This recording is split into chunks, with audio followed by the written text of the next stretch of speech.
Hypothesis 5. Concerning craftiness and guile, simplicity and guilelessness, whence they are engendered, what sort of harm and benefit we derive from them, and concerning envy. A. From Abba Isaiah 1. Simplicity of character, and not considering oneself important, sanctify one's heart and render it immune to the evil one. Sorrow of heart will never depart from one who behaves guilefully toward his brother. As for the man who says one thing with his lips, but guilefully harbors other feelings in his heart, his every prayer is futile. 2. Do not attach yourself to such a person, lest you be defiled by the poison of one whose soul is polluted. Associate with guileless people, so that you might share in their glory and their innocence. Do not have guile toward anyone, lest you render your spiritual labors worthless. Keep your heart pure toward all, so that you might behold the peace of God within you. For just as when one is stung by a scorpion, its venom permeates his entire body and damages his heart, so also is the effect of malice in the heart toward one's neighbor. Indeed, the venom of this malice pricks the soul, and the latter comes into danger of being destroyed thereby. Whoever is concerned lest his spiritual labors go to ruin is quick to shake off the scorpion, namely guile and malice. 3. If a brother offers you something, do not hasten without his permission to open it to see what it contains. If he confirms that what he is offering to you is very valuable, then say to him, "Please, place it in my hands." 4. If you are afflicted by envy, remember that we are all members of Christ, and that both the honor and the ignominy of our neighbor are the honor and the ignominy of us all. Thus you'll find peace. B. From St. Maximos 1.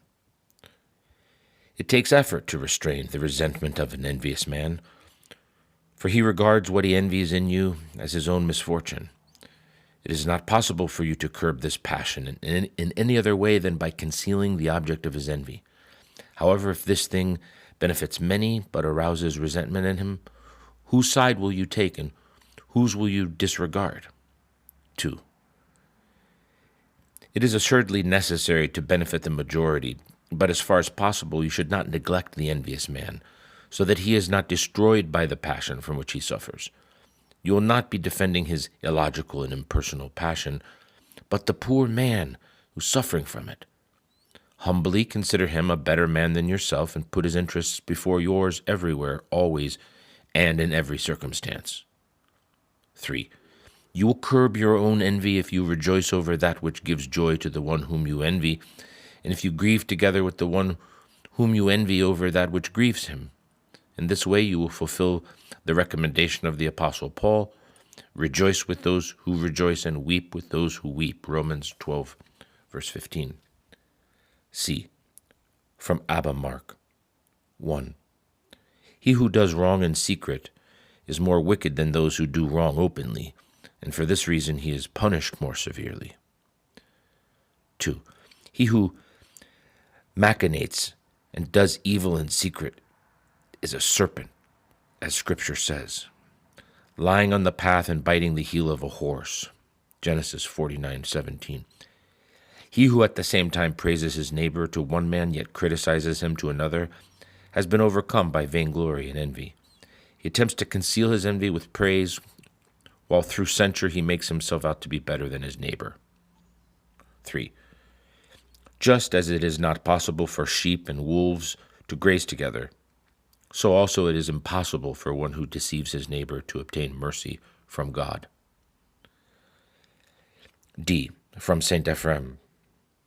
He who remains silent out of guile when he is reproached conceals rancor in his heart, but he who defends himself in meekness and peace is devoid of rancor. End of Hypothesis 5.